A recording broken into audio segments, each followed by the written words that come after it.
There is a war happening right now. It is not fought with guns or tanks. It is fought in the silence of your own bedroom at 3 a.m. It is the war against the inner critic. I am speaking to the silent warriors. You smile during the day. You are productive. You help your friends. But at night, you are battling demons that no one else can see. I am not enough. I messed everything up. They all hate me. It's too late for me. Your own mind has become a torture chamber. But what if I told you that 2,000 years ago, the Stoics, Marcus Aurelius, Seneca, Epictetus, mapped out the escape route? They didn't just survive hard times, they mastered the mind itself. In this video, I am going to give you the 7 brutal Stoic laws to kill negative thinking.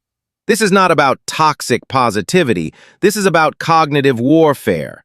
We are going to rewire your brain to stop being a victim of your thoughts and start being the master of your mind. Welcome to the training. Law number 1. You are not your thoughts. Most people live in a state of cognitive fusion. They believe that if a thought appears in their head, it must be true, and it must be them. I'm such an idiot. They all hate me. Just because your brain generated a sentence doesn't mean you have to believe it. Your brain is a survival machine, not a happiness machine. It is designed to scan for threats. It produces thousands of random, defensive, and illogical thoughts every day. Think of your mind like the sky, and your thoughts like clouds. Some clouds are dark, some are scary, some bring rain. But the sky? The sky is vast, permanent, and untouched by the weather. The sky contains the weather, but it is not the weather. You are the sky. The thoughts are just the weather passing through. The protocol. The radio analogy. Imagine your brain is a radio station that you didn't choose. Sometimes it plays your favorite song, confidence. Sometimes it plays trash metal at full volume, anxiety. The untrained mind hears the trash metal and thinks, "This is my music. I must dance to it." The Stoic mind says, "I don't like this track." You don't have to smash the radio, you just acknowledge the noise and focus on your work. Say to the thought, "I hear you, but I don't buy what you're selling."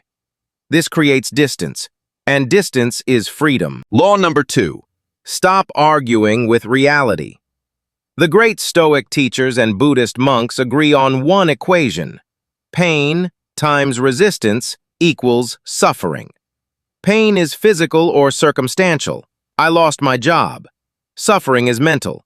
This shouldn't have happened. It's not fair. When you argue with reality, when you use the word should, you lose 100% of the time. You cannot reverse time. The event has occurred. Resisting it is like screaming at the rain to stop falling. It wastes your energy and makes you wet and miserable. The Stoic practice is Amor Fati, love your fate. This is the ultimate acceptance. It isn't just saying, I guess I have to deal with this. It is saying, this is exactly what I needed. The protocol. When a negative event happens, force your brain to switch gears. Stop saying, "Why did this happen?" The victim question. Start saying, "And now?" The warrior question. She left me, and now? I rebuild myself. The market crashed, and now? I learn a new skill. By accepting the present moment as if you had chosen it, you regain your power to act upon it. Law number 3. Don't trust the first emotion. Evolutionarily, your brain is wired to react to threats instantly. This is the amygdala. It is fast, loud, and stupid. It screams, "That person insulted me, attack!" or "She didn't text back, panic!" This first wave of emotion is almost always an exaggeration. It is a draft, not the final manuscript. The Stoics believed that acting on passion, pathos, leads to slavery. Seneca said, "Anger, if not restrained, is frequently more hurtful to us than the injury that provokes it." If you send that angry text immediately, if you yell back immediately, you are a slave to your biochemistry. The protocol. delay the reaction. When you feel that hot spike of emotion, visualize a pause button. Hit it. Tell yourself, I will handle this, but not right now. I will handle this in 10 minutes. In those 10 minutes, your cortisol drops. Your prefrontal cortex, logic, comes back online. The emotion changes from a master into a messenger. It tells you something matters, but it no longer dictates what you do about it. The most powerful person in the room is always the one who has the greatest gap between stimulus and response. Law number 4, Epictetus's razor. Epictetus taught, "It is not events that disturb people, it is their judgments concerning them." We torture ourselves by confusing facts with stories. Fact: your boss didn't say hello this morning. Story: he hates me, my work is bad, I'm going to get fired. The anxiety you feel doesn't come from the missed hello. It comes from the fictional movie you just directed in your head about getting fired. The protocol. The courtroom. When you feel anxious or hurt, become a judge. Separate the evidence from the hearsay. What actually happened? A person didn't speak. Is there any proof they hate you? No. Maybe they had a toothache. Maybe they were distracted. By stripping away the narrative, you reduce the event to its raw data. Raw data is manageable. It is neutral. Stop adding emotional tax to neutral events. Stick to the facts, and you will find peace. Law number 5. Your environment feeds your internal dialogue. Many mental health issues are actually environment issues. You are trying to fight a mental war while living in a trench filled with garbage. If your room is messy, your mind feels cluttered. If you listen to sad music, your thoughts turn melancholic. If you surround yourself with cynics, you become cynical. The Stoics were very careful about their company.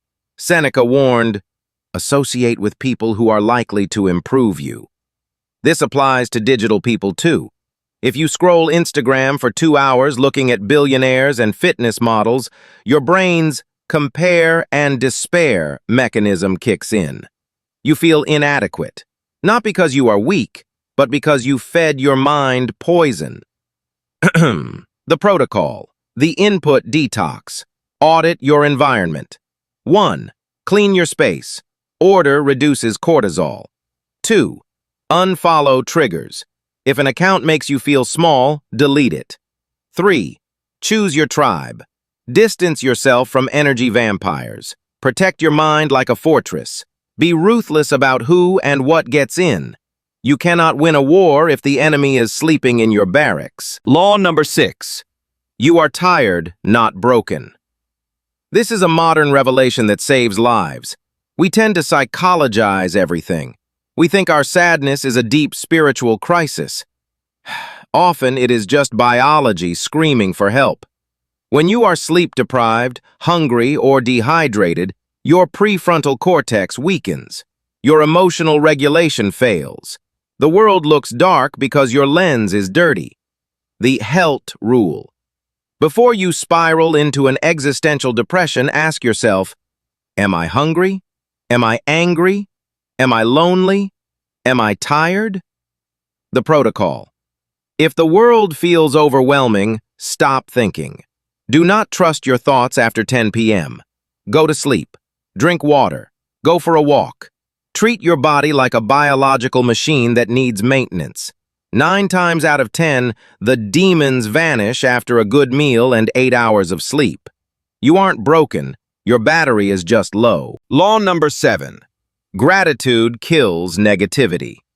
The brain has a limited bandwidth. It cannot focus on lack and abundance at the same time. Negative thinking is a fixation on what is missing.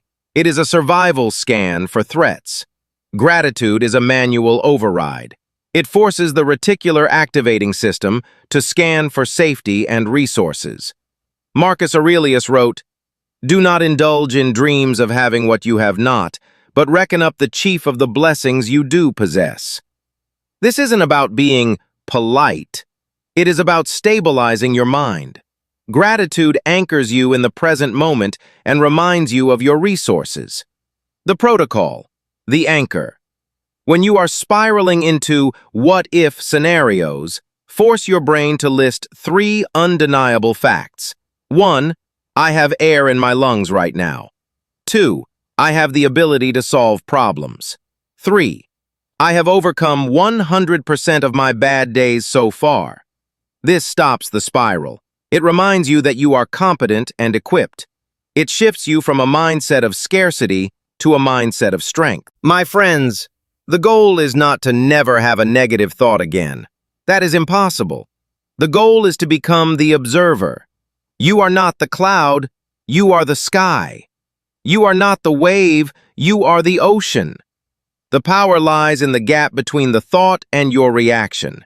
In that gap, you are free. Use these laws. Separate the fact from the fiction. Challenge the narrative. Respect your biology. Take back the keys to your mind. Because once you control your mind, you control your destiny. If you are ready to master your mind, comment, "I am the master" down below. I read every comment. Subscribe for more wisdom. I'll see you in the next one.